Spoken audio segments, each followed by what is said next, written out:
here, to be here. Do we have any citizen comments, either online or present? No citizen comments electronically. Great, no citizens comments. LT, I wasn't here last week, so most likely have to approve those minutes. So. Yeah, I did review the minutes last week, and there's no discrepancies with Gilbane, Perkinsville, or the facilities minutes. Great. Yeah, I apologize for last week. I was telling LT that I was actually forgot it was a holiday on Monday, so I thought Tuesday was Monday. I was with my son at the his boxing, my Thai boxing, and it was my first meeting missed in the last 6.5 years I've been here, so I'm proud of that. So, but yeah, I guess we could start with the FMP updates from East West and PMSA. So Perkins go first. Yep, Perkinsville. Yeah, yeah. You were Mike, gonna jump in? There you go. Yep. Yeah, good evening, everyone. Good to speak to you all here, and I appreciate your flexibility in allowing me to participate remotely here. So yeah, we have a short presentation for you guys today, just covering up a few items. So LT, if you want to go to the next slide. As always, just following up with our 2023 work, occupancy and completion. We now have the punch list largely created for this past summer's worth of work. Again, a reminder, it is a 2-summer project, so there are a number of items, even in the area of work from this past summer, that will be completed next year. However, we did punch the portions that were considered substantially complete, and so those are the numbers that you see here. And I put an asterisk there because the summer 2023 punching is ongoing, as well as it is for the previous phases. Every time Perkinsville or any design team member walks through, we're always looking to see how work is either performing that was previously installed, or for any other items that may be missing or deficient from the construction there. So whether or not it occurred in the past summer or not, we are always on the lookout for that. And based on LT's request, we'll also be performing some additional walkthroughs for some previous summer's work, just to continue to verify that it was all completed satisfactorily. So as Gilbane proceeds with those punch list items, we'll continue to update that list. A couple of items I just want to focus on. There's going to be some additional acoustical treatment in the high traffic corridor areas. We've been able to experiment in this past summer with some different designs for acoustical treatment, so that way we can see what works best for dampening some of the echo effects, and we'll be applying that design to some of the previous work areas. Additionally, in the cafeteria area, and we're really thrilled with how the light fixtures and the exposed ceiling turned out.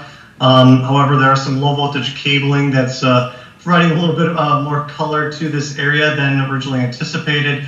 And so we're going to be working with the district and Gilbane to get some wire management strategies here to conceal some of the low voltage cabling that you see in this area. So any questions on the punch list items before we move on to the next topic? Okay.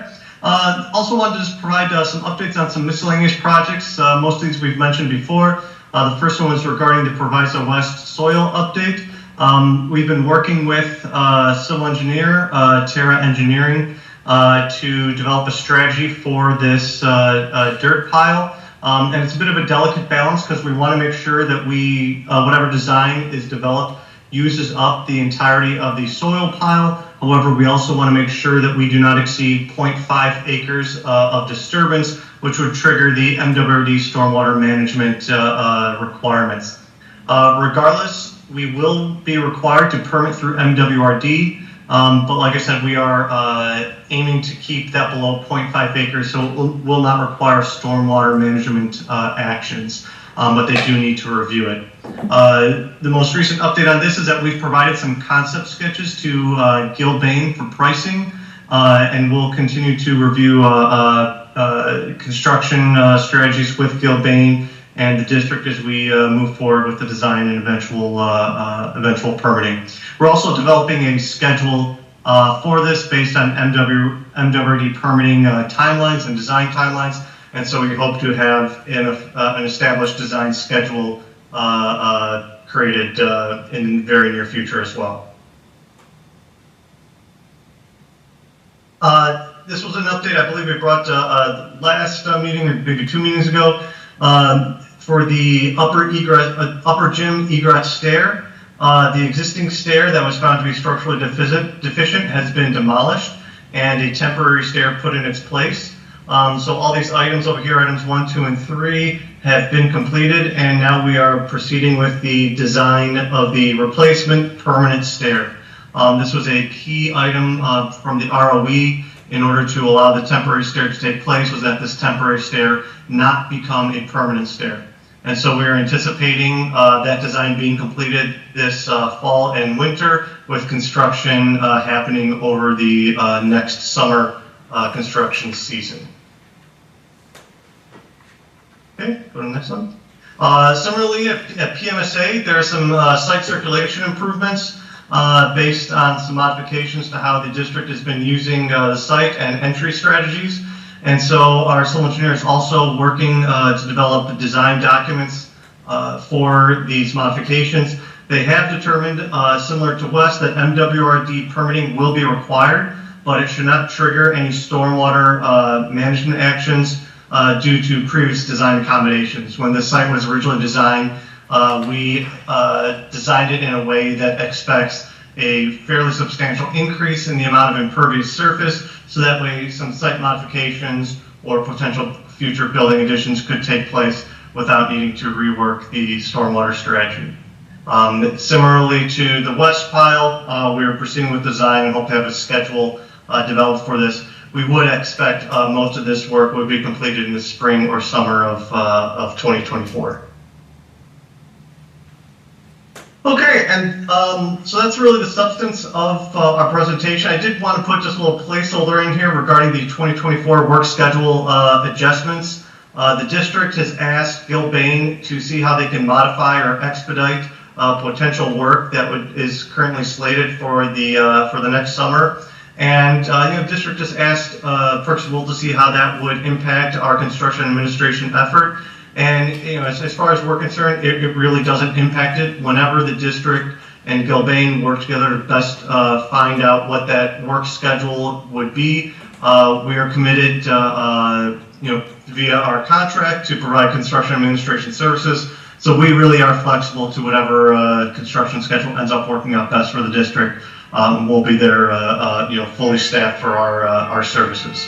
So I just wanted to provide that reassurance, and I believe that is the end of our presentation. So like I said, a short one today. Are there any questions or comments that I can answer for you? Yeah, when you say the district, can you give me a little more information? What schedule?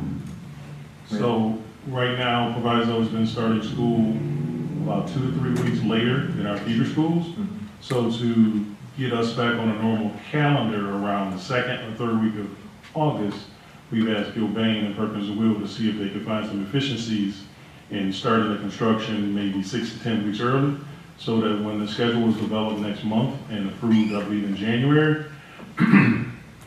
that we can mirror what our feeder schools are doing, because most of the feeder schools, they have students go to Proviso East and some of the feeder schools, and the parents are complaining that high schoolers are not in for another 3 weeks, and my grade school and elementary kids are in school already. So just trying to get back on a regular schedule. We fell off schedule about 3 years ago during the teacher strike, 2 years ago. No, I get it. Okay, no, I remember that.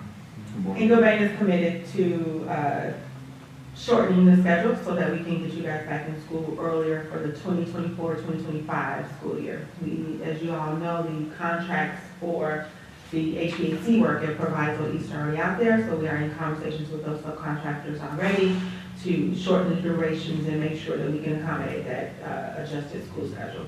Right. Okay. So just for advocation for this group, Mr. Weeks has asked Proviso to turn over 6 classrooms in the basement over at Proviso East. I've been in conversation with Mr. Hull, and he do believe that is not a problem. So we're hoping we have a plan early March, and hopefully we can execute in April and get back on schedule. I did want to add one additional item to the work schedule adjustment. Perkinsville break meeting, I believe it was Monday about 8 a.m. After speaking with the superintendent of schools, Dr. Cavales has asked for us to put the welding lab back on the table. We would like a few tours. One area was spoken to DePage, College of DePage, who has a recent renovated lab, welding lab. Hopefully we can get that on the calendar and get Miss Denise, Miss Elizabeth Martinez, Dr. K, myself, and the Perkinsville and Gilbane team out for a site visit just to see what will fit in the Proviso budget. And then obviously once that scope of work is developed, we need for Gilbane to provide a professional estimate for the superintendent of schools to review and get together with Dr. Hill. But Proviso would like to see this project kick off next year. If that is a huge ask, we do understand, but Dr. K has put it out there, the funding need to be identified for this project over at Proviso West to support the AM lab. And also to recover roughly, I believe, $1.3 to $1.8 million worth of components that would be donated from SME. Can you clarify when you say kickoff, when with construction? When are you thinking we would want this under construction? Next summer. Next summer, okay, fair enough. Yeah. Any questions related to that, Perkinsville? No, obviously we'll have to look at that schedule a little bit more clearly, and we've developed some concept documents and gotten some cost estimates from Gilbane, I believe probably about 5 to 6 months ago. So we'll have to revisit that and look at the design effort and see what that design schedule would look like and see how that pairs with Gilbane's ability to procure the work. So, so we're happy to hear that, and we're just going to need to review that a little bit, and like I said, we'll see. Hopefully, we can come up with something that works for the district schedule. But yeah, we just need to touch base with our design partners on that and see how that all looks from a design schedule. All right, great.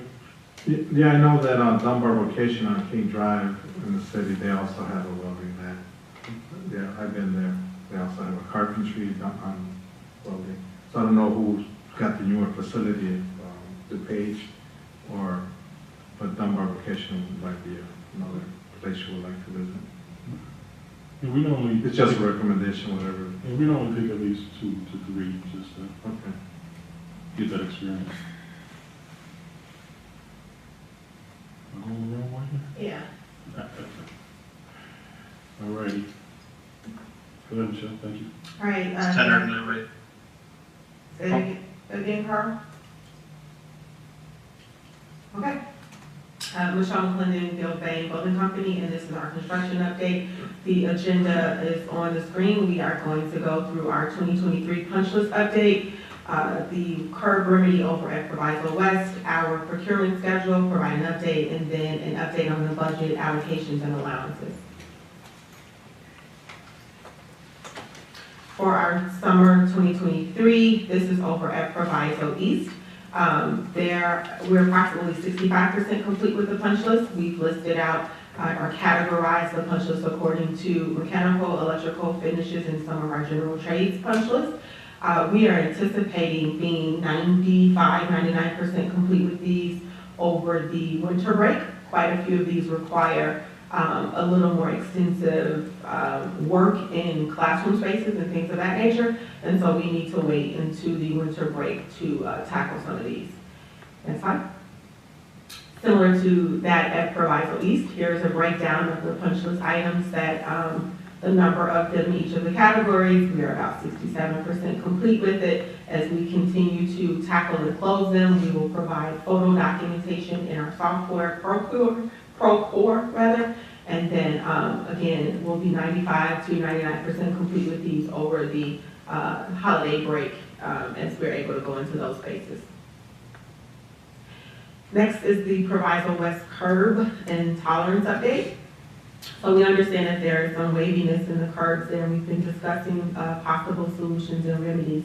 That first photo was what it would look like if we actually did a replacement, where we would straighten out the curb, but at the expense of patching the asphalt back in. Not sure that that is the best look aesthetically, but that is the process of how it would take place. So we are proposing the following. So in lieu of replacement, we are offering a credit for the scope of the replacement for $6,080. That's how much it would cost if we were going, cut the curbs out, reform them, and then patch the concrete. We will complete patching of current damaged asphalt caused by the water main break at no charge. So the value of that work was $2,500. We are seeking to go ahead and provide that complimentary, or in lieu of payment, we would do that. And then complete additional, we already completed rather, additional storm drainage piping at no charge. The value of that over at West was $1,500. So the total amount or savings / credit to the district would be $10,080. We wanted to make sure that that was comparable or a fair amount to credit the district as opposed to the replacement. So we typically, when estimating curb cost, we do about $45 a linear foot. We surveyed and measured the amount of curb that would need to be replaced over at Proviso West. The current estimate of the linear footage is 190 linear feet, so that equates to about $8,550. So we're hoping, we demonstrated that our savings to the district for $10,080 is more than the cost of replacement according to our estimate and the cost or credit for the replacement. So we're hoping that this will add some value to the remedy of the curb over at Proviso West. An update on our 2023 work and schedule procurement. All right, so we are excited. We are on bid release number 16. That bid release included masonry, the salt shed, security camera work, and underground well repair work. The bid opening took place on September 28th. We held scope review meetings on September 29th. We intend to submit the RTA, or recommendation to award, to the district on October 16th, and hopefully for a review at the board meeting on October 24th. We are anticipating going out to bid, upcoming bid release number 17. That scope of work will include the Proviso West stockpile that was just spoke about in Perkins and Will presentation, the Proviso East upper gym exterior stair, also it was just, the pictures were just shown in Perkins and Will's presentation, and then the Proviso math and science overflow parking, again, part of the previous presentation. The advertisement dates are TBD, so as soon as we continue to firm up the drawings and the schedules for that, we will put an advertisement on the street for bid release number 17. As it relates to bid release 16, we did have an estimate for the security cameras that were part of that work. That estimate was completed in May of 2023, and as we mentioned, we bid it out several months later in September of 2023. The overall estimate, including escalation, contingency, et cetera, was $6.7 million, and that is for PMSA, Proviso East, and Proviso West collectively. We will provide recommendations for award for that, but we also have alternates that we are looking for some direction from the district to understand if we want to push some of these forward. So as a reminder, alternates are items that we want the bidders to give us pricing for in advance. We don't want to do it after they've been awarded a contract. So we know the scope of work, we want to understand the savings or the cost associated with those, and then we can make decisions as to whether or not to include that in a successful bidder's contract or scope at that time. We've got alternate number 1 and 2, which are very similar. 1 is over at Proviso East, 2 is at West, and we are proposing to reuse the existing Cat 6 cabling for the cameras. Significant savings. It's just simply whether we want to reuse the cabling that's existing there or if we want to go with new. In the base bid for the security cameras, we have installing new. If we were to reuse what's there, it's a $94,000 credit at East and a $93,000 credit at West, respectively. For alternate number 3, This is to provide over at East, West, and PMSA, the flock safety license plate. And so this recognition system, let me give the full description. This would, at locations identified on the drawing, this system allows us to recognize license plates that may have a safety concern associated with them, and that information would then be provided to Proviso's facilities or Proviso's administration, in addition to local law enforcement, should that license plate be recognized or scanned by any of the cameras at any of the 3 campuses. Alternate number 4 is for additional cameras over at Proviso West, as noted on the drawings. And then alternate number 5 is for Proviso East, West, Math and Science parking lot camera upgrades. So again, additional cameras at those locations. And alternate number 6, same thing, East, West, and PMSA, additional mounted exterior cameras on the building. So different coverage for different locations and sidewalks. And then alternate number 1, 2, and 3, the bidder provided additional warranty options for the cameras if we wanted to extend the warranties for 3 years at each of the campuses noted. Thank you, Michelle. I'm going to talk about this slide for just a few minutes so that everyone understands that we have to have a few meetings around this work with the security managers over at East, West, and the Math and Science Academy. We want to make sure that the security managers put an eye on these cameras to make sure that they're happy with the quality and also those license plate readers so they can collaborate with the municipalities. Also, we need to get information from IT related to the warranty, the additional 3-year warranty. We want IT to vet that out to see if that is a good buy for the district. There's a few things on here I need to take care of as well, and that will be the first one related to the cabling. We spoke to MSA today in Gilbane, and it was a great meeting, but we do need further discussions with the building principals and the security managers around exactly what equipment they will need to get their jobs done at the 3 campuses. So I just wanted to recite that so everyone know that we're being inclusive when we're getting the security equipment, because the guys and girls that's going to use this day to day, we want to make sure that they're happy with what we're planning on to bring to the board on the 24th and the superintendent of schools for approval. Any other additional questions on this slide here related to the alternates? Yes, I got questions because I know when we were, maybe about 4 years ago, we had just installed cameras, right? And I don't know if the infrastructure was upgraded, but usually what they do, POEs, power over Ethernet on Cat 6 or Cat 5. Mm-hmm. So are we, the alternate 1 and 2, can you repeat that again? Is that alternate number 1 and 2 would be reusing the existing Cat 6 cabling that is there. So it would be no new cabling. We could use what's there for a cost savings. So just replacing the cameras? Just replacing the cameras. And the cameras will function as they should. Right, because they're POEs or power radio. Okay. And then these camera or plate readers, they go at the entrance or exits of each building? The locations vary, but yes. Yeah, over Proviso West, I believe we decided it was going to be 3, 1 at the Circle Drive entrance and 2 at the north parking lot. So as traffic flows into the lot or exit the lot, it will notify Hillside if it was a criminal on site. It is a costly expense, and there's reoccurring update fees. I see a lot of value in this, but again, we will have discussion with the security managers and the building principals to see if this is something for sure that they want. Now, is this going to be criminal or like, okay, let's say, okay, if this guy's license is suspended, he can be driving?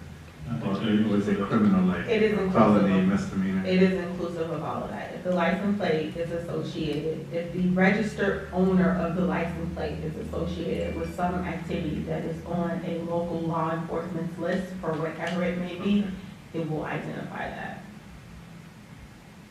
Okay. I have to make sure I pay my tolls. Right. So I'm saying a parent comes pick up his kid and doesn't know his license is suspended, you know, with one of those things. Yeah. But I mean, I guess you'll know. Yeah. And it's instantaneous too, so the police will get it within seconds. Yeah, I heard about those readings, some municipalities have them. Okay, if there are no further questions, we'll move on to our budget allocations and contingencies and allowance update. For our 2023 project funding, Gilbane has worked with the district to identify the scope of work for the upcoming board resolution on the funding for the work for 2023 and for 2024 upcoming work. As a recap for the 2023-2024 work, we currently have around $262,670 allowance expenditures to date. The balance of unused allowances to date is $627,323, and the contingency spent to date for those projects is $101,702. If the project were to commence today, or cease today rather, $525,621 would be returned to the district. We will hold on to those allowances for work to be completed for the 2024 summer, and then, as we've done in the past, we will return all unused allowance and contingencies accordingly. The following are just a recap of the change order tracking and the allowances. You can flip through these. They're all highlighted for the school and for what they are, but the summary was the slide I just read. This is the change orders for East. These are the allowances that show where we started, what we've used so far, and the remaining balance over at West. What is this change order for 56,000? The same for East, go back. Yeah, breakthrough enterprise. I have to drill down and get the info and bring it back, so what the 56,000 was specifically. And the 20.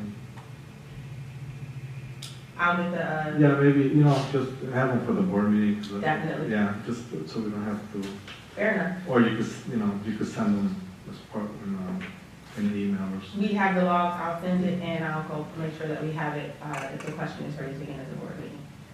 I'll share. Okay. This is the allowance tracking for West.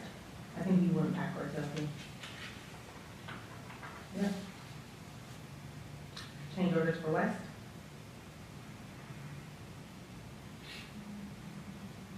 I think you want it wrong way. Yeah, there we go. Any additional questions?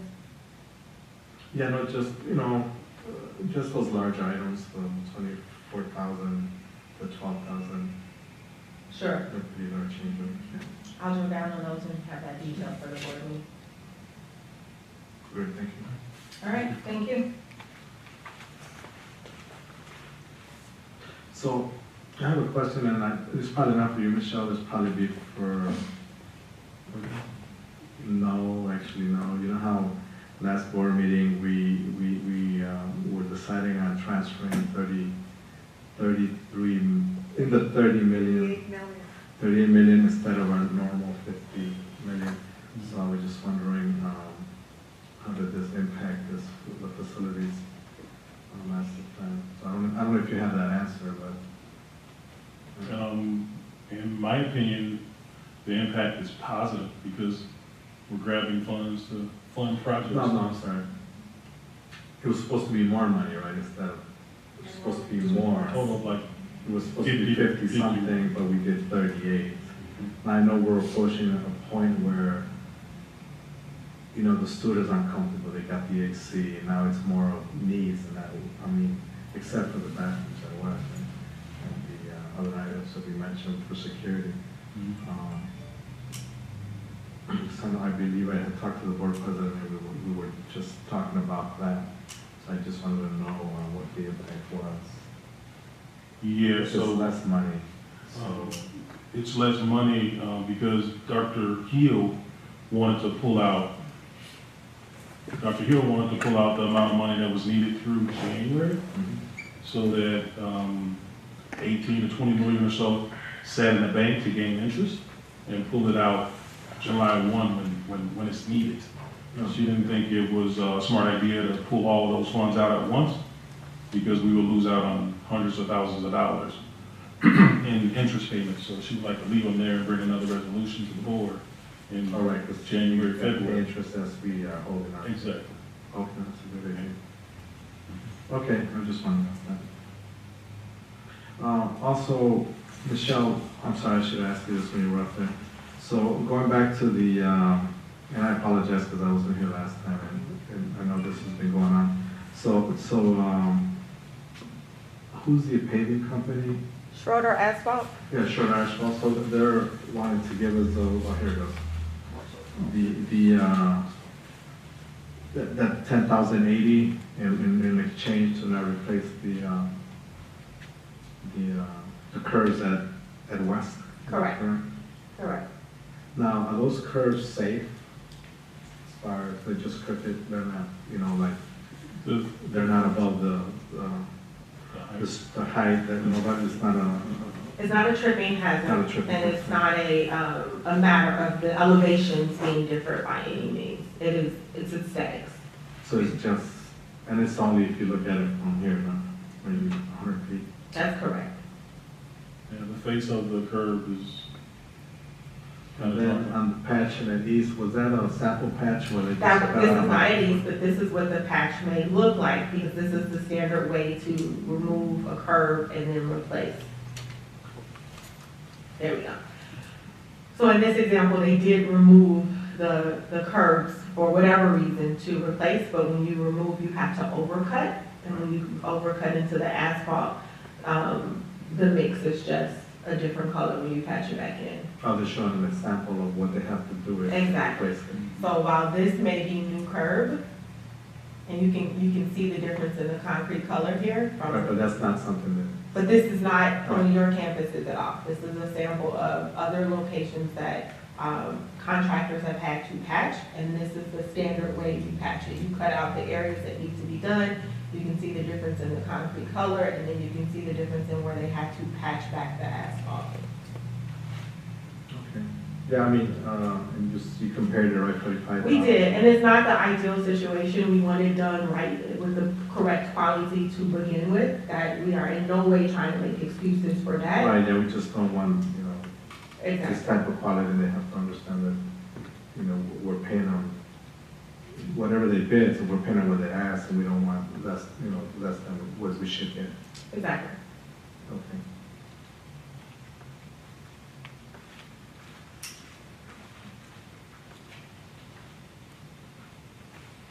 Okay. Can you go back to one, I have a question, one slide.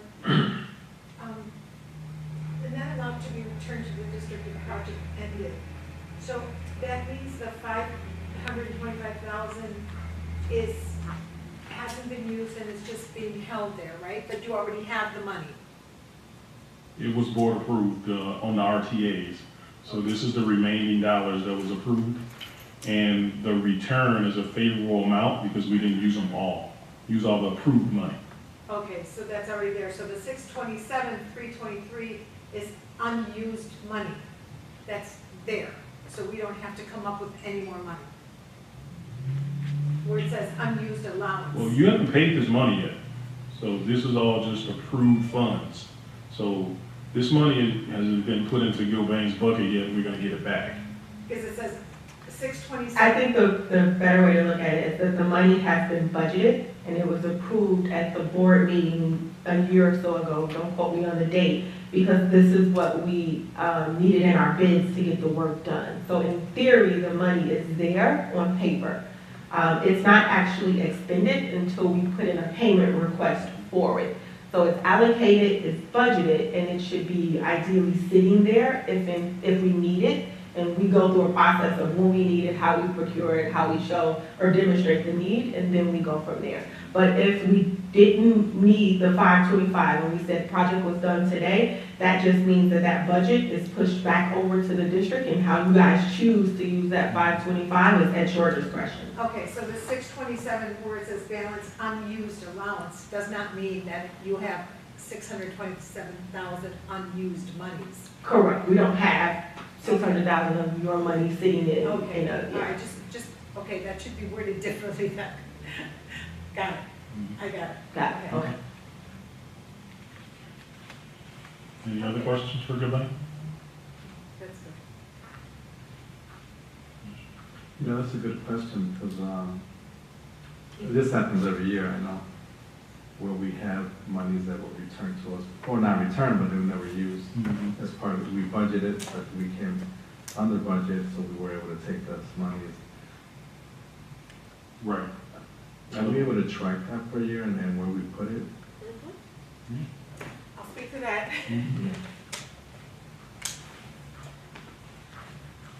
So last year in the program, we provided detail on all the money that we didn't use for allowances and or budgets that, final numbers that came in under budget.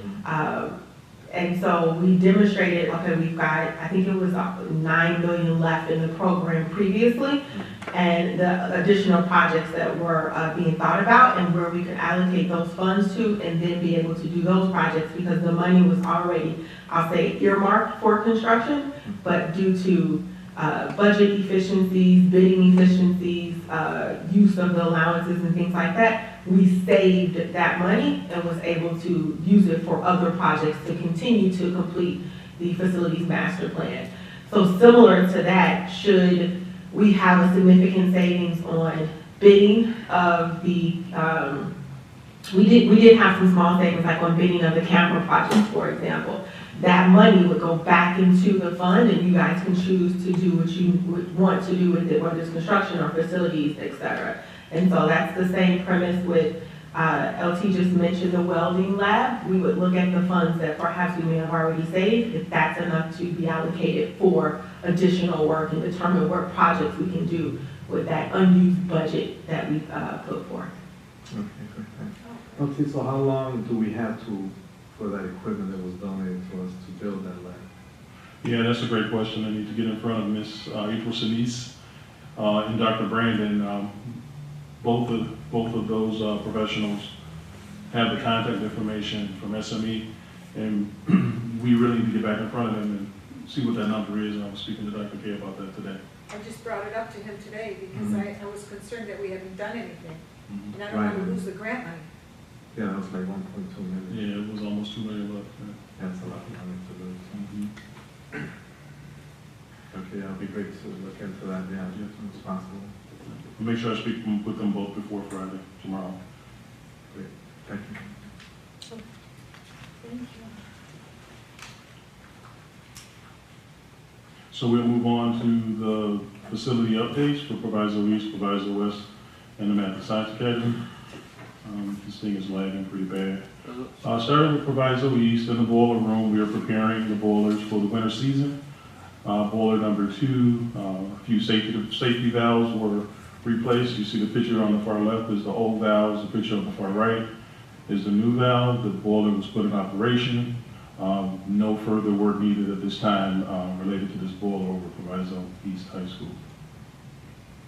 I wanted to bring up again, we've been talking about this for a few months, on October 9th of this month, ComEd will be out to change out a transformer over Proviso East High School. I believe that's Monday, Columbus Indigenous Day.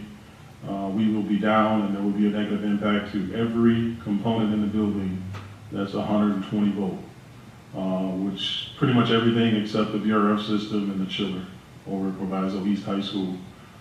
So I've sent out an email for IT, maintenance, and also food service to kind of hang around that day for a few hours to make sure all of their equipment is back up and running once ComEd is completed for their work.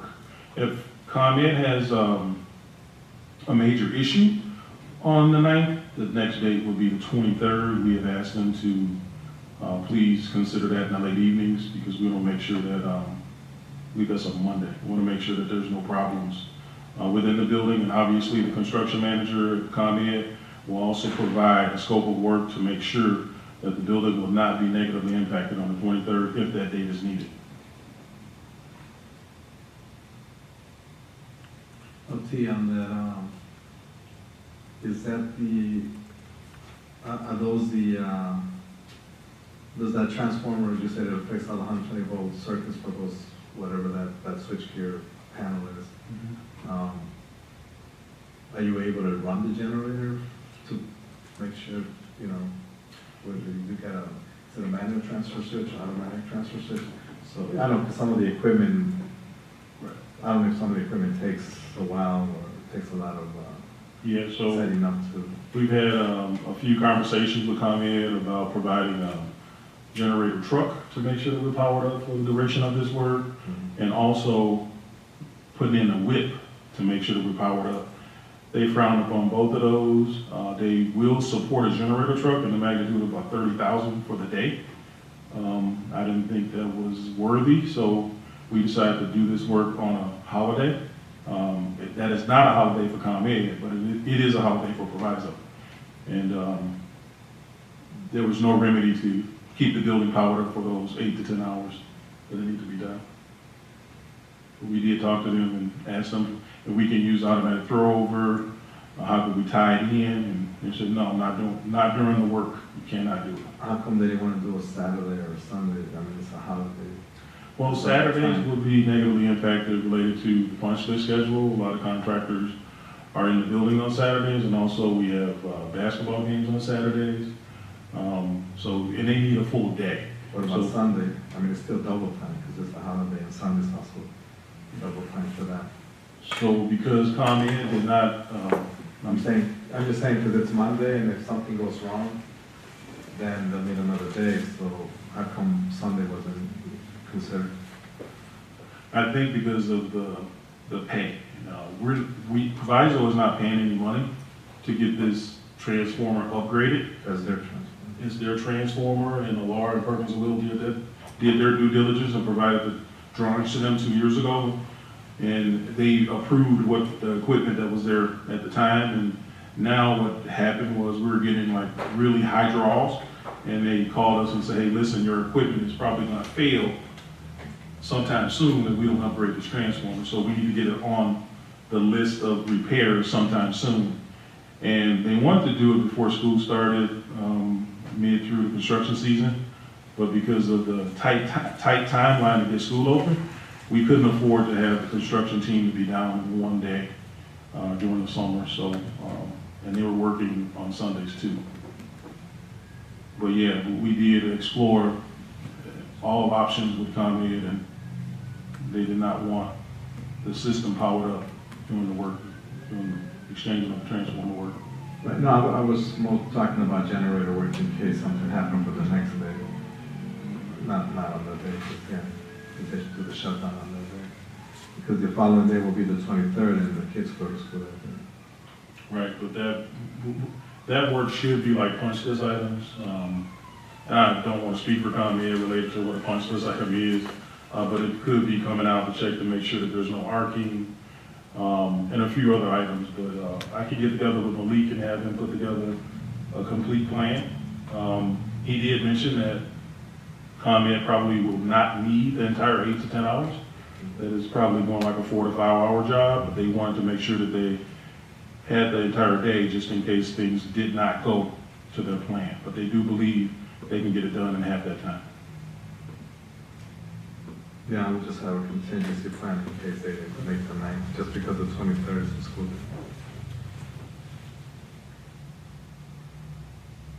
I'll make sure I get something right. I would say push to the 22nd just to let them know that you got how many students out of school on one day, 2,000 something, 1,900. Yeah. That's east. Yeah, I would push for the 22nd or the 23rd. I mean, that would be the contingency plan. Yeah, I'll make sure. Yeah, and ComEd, you gotta talk to those guys like yesterday. They're always busy. It's just my recommendation, and whatever works best. But Sunday, the 22nd will be best in case they can make the night. Yeah, that's no chance for me. Got it.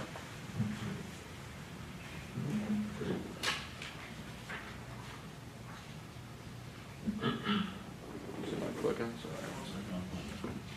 Try it now, I'll take. There we go. Moving on to Proviso East, water coolers over in the corridor. Doing preventative maintenance, it was found that one of the units needed to be rotted out. There was some debris found in there, and also there was a few gaskets that need to be replaced around the bottled water filling station port. This unit has been put back into operation, and everything is working fine. Over at Proviso West High School, I wanted to share with everyone again, I believe this is the second or third time I shared this slide. We are in dire need of a feed water tank over at Proviso West High School. The existing tank has corroded over the years, and we're working with a few contractors to see what the best option is. But we did have a bid opening a few days ago, and Mr. Moody led the bid opening. We had 3 bidders. Ideal Heating was $335,000, and that was with a temporary tank. Quality Control was $275,469. That was without a temporary tank, and Metropolitan was $316 without a temporary tank. It is my recommendation to work with an encapsulation company to open the top portion of this feed water tank, elliptical hole, to put some type of coating inside. I have contacted Cruise Boiler, Novin Boiler, and also Ideal Heating again to give us quotes on encapsulating the interior portion of this tank. Because the lead time, if we award this work to the lowest responsible bidder, is roughly 16 to 20 weeks. And that put us way out into like February. So I want to make sure that we have some heat sometime soon. Be on the phone all day tomorrow, making sure we come up with a remedy, and for sure have something to share with Mr. Pavoni and Dr. K, so that we can get the heating system up and running over at Proviso West High School. Also at Proviso West High School, in the commons area, the exhaust fan motor was found defective. Sergio Naola and Darwin Duncan, they did a great job evaluating this, ordering the parts from Granger, getting everything installed. This is back up and running, and this system for the bathrooms is back online. Over at Proviso East High School, we had, on the bottom left, you can see where the roof membrane lifted up. And then on the top right, you can see where the drain needed to be patched and sealed. The membrane was secured, and also roofing tar was added to the area around the downspout. Over at Proviso West High School, the school service department received a grant, and Douglas Equipment delivered their equipment, and we had to add in some brand new quick release lines, also some isolation valves, and brand new 3/4 inch pipe to make sure that those ovens have proper inch of water column of gas to burn effectively and efficiently. Also over at Proviso West High School, the lighting system in the corridors and classrooms is getting really old. We're switching out most of those bulbs to LED bulbs, but we do need a plan to replace these fixtures because it is lengthy to break down and retro each one of these fixtures. We have roughly 69,000 fixtures over at Proviso West High School, A, F, B, C, and D building, all 3 floors. Also, there's a few switches that Darwin switched out to make sure that the lighting worked correctly. A few of these switches are from the 1960s, and we're actively switching them out as necessary to make sure that the lighting controls are in place. Also, for the district, speaking to the building principals, they're excited about the X-ray scanning machines. Mr. Moody, Ms. Horton, and also Dr. Hill was part of this work here. August 15th was the bid opening. We did have 7 bidders. It appears that 2M Technology is the lowest responsible bidder at $150,000. I did have a scope review with that team today. They have said yes to all of the terms and conditions, and a delivery time is roughly 8 to 12 weeks. So we're hoping before school starts January 8th or 9th, second semester. This will be a recommendation to award action item at the next board meeting, which is next Tuesday. We'll be looking for the support so that we can get these scanners, 2 at East, 2 at West, 1 at Math and Science Academy, so that the team do not have to put their hand in bags. They can actually survey the bags with 2 TVs, monitors right in front of them to see what's going on in the bag, instead of putting their hands in the bag. That's all I had, unless there's some questions about the updates. LT, what was that lighting at? What room was that? Or is that just Here? rooms? Yeah. Yeah, this is a computer lab, I believe that's C as in cat 122. That space, those fixtures are from, I believe, 2004 was the last time we updated those fixtures. We switching out those bulbs to new LED bulbs, but in order to do that, we have to change out the ballast as well. And it is quite costly to do all this work on the labor and also with the parts.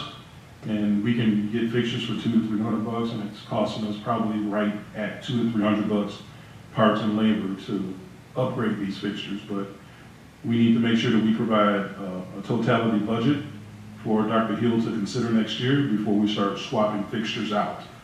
So this is something we're going to be working with finance to make sure we have funding for it. And if we don't have funding, we have to keep using the man hours and buying parts from Granger to update the fixtures over at Proviso West High School. Is ComEd still giving out those grants for swapping out fixtures? Yeah, they do. They've been giving us roughly about $27 a fixture from Granger. So Granger works directly with ComEd, and each component that we buy from Granger, it goes on a list. The ComEd rep actually review that list and add the associated rebate back to that list, and that comes off our bill at Granger. Yeah, I know most lighting supply stores do the same. Yeah, so we work with CES, I believe they're in North Lake or Melrose Park. Yeah, they're a small shop. Exactly. And that's My why one's it's trying to go to electric. Yeah, they're Yeah. more commercial. But yeah, CS does on that pop shop. yeah, they're pretty small and they take a long time, and we have to do all the legwork. Granger account representative for Proviso actually do all the legwork, put in the voltage.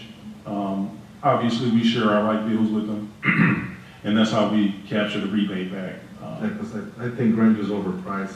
If you gotta try one of these larger supply store, electrical supply stores like the Willow, or you try Paramonte, or all those big companies they're dedicated to do that. You said They Willow? serve all the local unions and electric contract, Paramonte, Evergreen Oaks, it's a bunch of them, Sunrise Electric. These are just commercial grade companies. Granger is not in the business to do that. I mean, they do everything and anything, but if you really want to focus on lighting and controls, you have to go with a electrical supply store. Yeah, we definitely look at that. And there's a bunch, Mhm. that do this kind of work, and they work with ComEd as well. It's the same rebate that Yeah. Gilbane, I'm sorry, Granger. Yeah, it's the same rebate, you're right. Mhm. Yeah. And you might be able to get a bit better deal from them than Granger, because Granger sells everything. He's got to just sell electrical. For sure. Mhm. Any other questions? Yes, ma'am. Do you know when the machines are gonna come, the x-ray machines and scanners? So it will be in the form of an action item with the superintendent recommendation. So once they get approved, I will go to the technology company. But right now, they're saying that maybe late December, early January, if it's approved on Tuesday. Did you didn't give the action item? No, I have it completed tomorrow. Okay. And how much is the total? 150. For all three? 150 for 5 machines. For five? Five? 1 second. I think it's 150 for 5 machines, yeah. Okay. I'm going backwards again. That's okay, that's Yeah, okay. I believe it's Don't a do that for 2 at east, 2 at west, 1 at Oh, the 2 at west, 2 at east, and 1 at, okay, Yeah. that's good. 150,000 for 5 machines. That's delivery, setup, training, Okay. and also a 5-year warranty. Those are like the ones we have at the airport, right? Yes, ma'am. Oh, I love it. Yeah. Okay. I'm sorry I walked out, I had to No, get home. mhm. Okay, All right. great. Yeah, so I don't have any new business. The only thing I will have some old business. I know LT a while back, maybe 4 meetings ago, we were talking about Dr. Carvella's service. Conducting a survey, I don't know if it was ever done. Yes. Conducting a survey within the facilities committee teams, Gilbane, LT, myself, and everybody within this whole facilities team, including Gilbane, Perkins, and Will, and kind of do a survey to see how we are doing ourselves, or like kind of a self-evaluation. It's been a while, and sometimes people get comfortable with things. And when we get comfortable, what happens when we get comfortable, we lose sight of what's important and direction. So I had asked LT prior to you, Dr. Cabales, being our superintendent, to conduct the survey, and I think he's almost, if not, you're done already, to actually send the survey out to everybody in the facilities that you think is important, like the self-evaluation, to kind of see how we're doing this, if, you know, how we're working as a team or we're not working as a team. And we need to find out how, it's, you know, it's been years since we did anything. We just keep following the same thing over and over, and we really don't know how this team is structured, or how we're working, or how everybody feels about everybody in the team, and if we're working efficiently and effectively. And I know the board had questions. I know we have a lot of items to cover, but I was thinking that the survey will be a good starting point to evaluate our system, or to evaluate our facilities, master plan, including the committee and everybody in it. So maybe we can talk to LT about that and kind of have a little bit more insight. Like a Google Doc? Yeah, so it's one of those OneNote forms that, Yeah, Microsoft form. yeah. one of the OneNote forms. We've been working on it for like 3 to 4 months. There was a few questions in there that the former administration did not like, so I will share those questions with you, Mr. Pavoni, and I would love for Ms. Vanderbroek and Mike to get involved as well, so that, you know, there's more than 2 to 3 set of eyes on it, to make sure that we get all the questions right. Because Mike's been heavily involved with construction as well, related to the IT portion, the BAS system, all-call system. I'll share that information with you tomorrow, and we can come to Okay. an agreement. So you for already sure. have the questions? But Yes. you didn't get out the survey yet? No, ma'am. we do not get Okay. the Oh, survey. great, okay. And Dr. Carvalho, this is just a way to, you know, to stay competitive, to stay efficient and effective, all teams. We want to know if we're working. I mean, I don't know. I mean, I just come here first Tuesday of the month. I get this here, and I'll ask questions of what I see. I don't know really how things are going. Like the board, I mean, we only get the board book on Friday, and we have a couple of days to ask. So we want to make sure that everything's running efficiently, effective, competitive. You know, we want to know all these things, and we want to know how these teams are working together. Are they getting along? You know, we only see what we see, Right. and we want to make sure that everything's running smoothly, and we stay competitive, you know, because we got still a lot more work to do and to accomplish to, you know, keep moving this district forward. Okay. But yeah, other than that, anybody else, new business or old business? If not, no? Yeah, well, meeting's adjourned at 6:29, that's pretty good. 59 minutes. Great, thanks everyone. We'll